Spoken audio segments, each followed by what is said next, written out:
Hello students, I am Sangeeta Nandi and today our topic of discussion is childhood and modern construct, knowledge creator in context of poverty, globalization and modern culture. मतलब poverty, globalisation और modern culture के हिसाब से कैसे ज्ञान की वृद्धि होती है बचपन में, इसी बारे में आज हम जानेंगे। तो सबसे पहले हम देखते हैं रचनावाद क्या है, क्योंकि ज्ञान की रचना से ही इस टॉपिक को हम प्रारंभ कर सकते हैं। तो रचनावाद के कॉन्सेप्ट को सबसे पहले फिलोसोफर गैम्बेटिस्टा विको ने इंट्रोड्यूस किया था। उनके हिसाब से नॉलेज मनुष्य द्वारा ही बनाया जाता है, मनुष्य ही नॉलेज को तैयार करता है, मतलब ज्ञान का विकास मनुष्य खुद करता है। और ज्ञान के विकास के लिए सक्रिय भागीदारी करना बहुत ज़रूरी है। सक्रिय भागीदारी के बिना ज्ञान का विकास नहीं हो सकता है। और किसी भी बच्चे का ज्ञान का विकास उसके मेंटल स्ट्रक्चर पे डिपेंड करता है, और मेंटल स्ट्रक्चर के साथ ही पूर्व ज्ञान, जो ज्ञान हमारे पास पहले से है, उसका भी नए नॉलेज के डेवलपमेंट में बहुत इम्पोर्टेंट रोल रहता है। तो चलिए देखते हैं रचनावाद क्या है। Constructivism is defined as construction of knowledge which depends upon the fact that knowledge is not developed inactively, rather knowledge is developed by understanding the topic through active participation and adaptation. Von Glasersfeld ने कहा था। देखिए, यहाँ पे यही चीज़ कहा गया है कि ज्ञान के विकास के लिए एक्टिव पार्टिसिपेशन यानी सक्रिय भागीदारी के साथ साथ नए चीज़ों को एक्सेप्ट करने का जो हमारी क्षमता है, नए चीज़ों को एक्सेप्ट करने की हमारी क्षमता को भी हमें विकसित करना है, तभी ज्ञान का विकास हो सकता है। Principles of constructivism following two main principles. Child is not an inactive element, rather child is an active element with experience. जैसे कि हमने पहले ही बताया था कि बच्चा जो है उसको एक्टिवली पार्टिसिपेट करना है, और साथ ही उसका पूर्व ज्ञान नए ज्ञान के विकास में बहुत इम्पॉर्टेंट रोल प्ले करता है। Work of knowledge is not invention of fact, rather work of knowledge is adaptation. मतलब जैसे जैसे हमारे ज्ञान की वृद्धि होती है, वैसे हम नए चीज़ों को और ज़्यादा एक्सेप्ट कर लेते हैं। Constructivism is mainly related with active participation and understanding the subject matter with the help of his previous knowledge. तो चलिए अब देखते हैं पॉवर्टी यानी गरीबी क्या है। It is the feeling of difference between requirement and availability. मतलब हमारे पास जो चीज़ें हैं और हमें एक स्वस्थ जीवन जीने के लिए जिन चीज़ों की ज़रूरत पड़ती है, इन दोनों के बीच का जो अंतर है, इसी को हम क्या कहते हैं? पॉवर्टी या गरीबी। हेनरी बर्नस्टाइन ने कहा था कि गरीबी वो कंडीशन है जिसमें इंसान अपनी जीवन को सक्सेसफुली लीड नहीं कर पाता है, या फिर जीवन को जीने के लिए जिन चीज़ों की ज़रूरत पड़ती है उन चीज़ों को संग्रह नहीं कर पाता है, साथ में निराशा और अनसेफ फीलिंग रहता है, और इन्हीं चीज़ों के कारण उस व्यक्ति का अन्य व्यक्तियों से सामाजिक दूरी तैयार हो जाता है।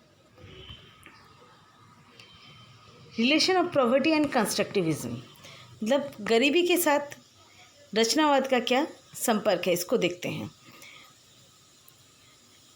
गरीबी के कारण किसी भी बच्चे में कुपोषण हो सकता है, और कुपोषण के कारण उसके स्वास्थ्य में असर पड़ेगा, और जिसके कारण उसके ज्ञान की वृद्धि में भी कमी आएगी।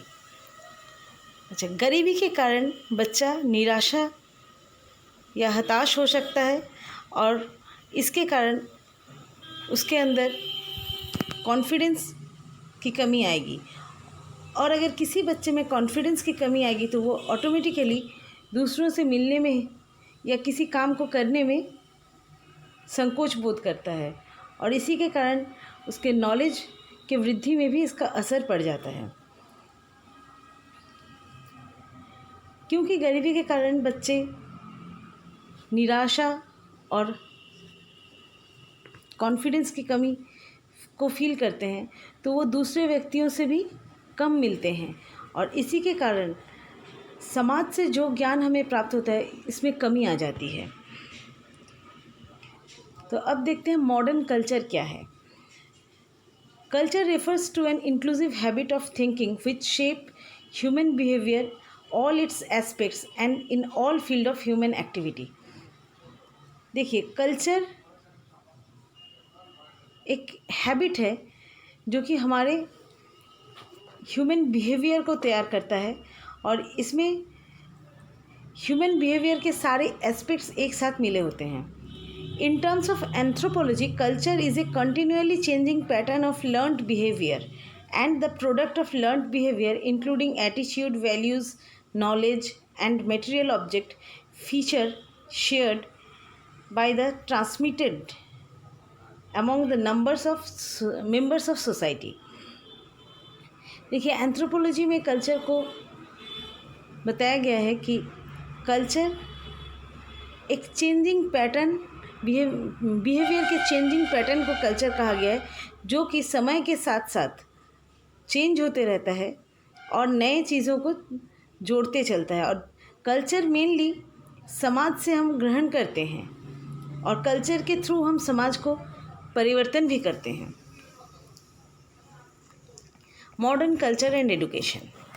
देखिए, आजकल तकनीकी विकास के कारण हम देखते हैं कि चारों तरफ हम तकनीकी चीज़ों का व्यवहार कर रहे हैं।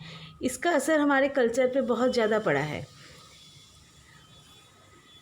और लर्नर्स जो हैं वो हमेशा मॉडर्न कल्चर को बचपन से ही देख रहे हैं, और इसी के साथ इंटरेक्शन के कारण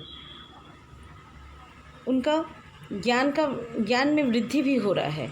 और साथ ही मॉडर्न कल्चर के कारण हम सोसाइटी के साथ भी बहुत जल्दी घुल मिल जाते हैं, क्योंकि मॉडर्न कल्चर के कारण आज हम देखते हैं सोशल मीडिया के थ्रू हम बहुत दूर में जो व्यक्ति रहते हैं उनसे भी बहुत सहज ही संपर्क कर सकते हैं, और इसी के कारण हमारे ज्ञान में वृद्धि भी बहुत ज़्यादा हो रहा है।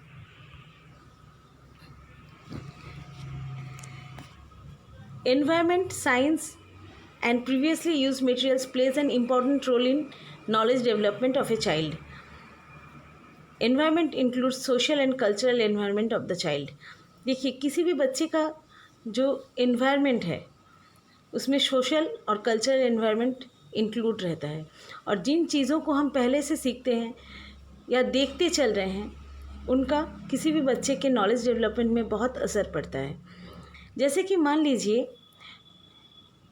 कहीं किसी जगह पे मान लीजिए किसी लेंथ को नापने के लिए अगर किलोमीटर मीटर का यूज़ किया जाता है, उस बच्चे को अचानक किसी दूसरी जगह जाकर अगर फुट और इंच में नापने को कहा जाए तो उसके लिए पहले तो वो टास्क थोड़ा कठिन लगेगा उसको।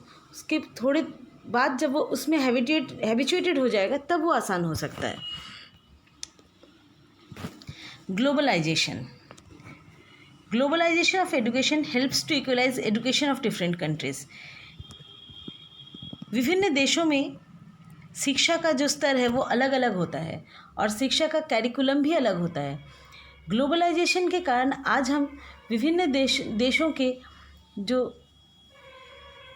शिक्षक हैं उनके साथ बहुत सहज ही कांटेक्ट कर पाते हैं, और इसी के कारण शिक्षा का भी ग्लोबलाइजेशन हो रहा है।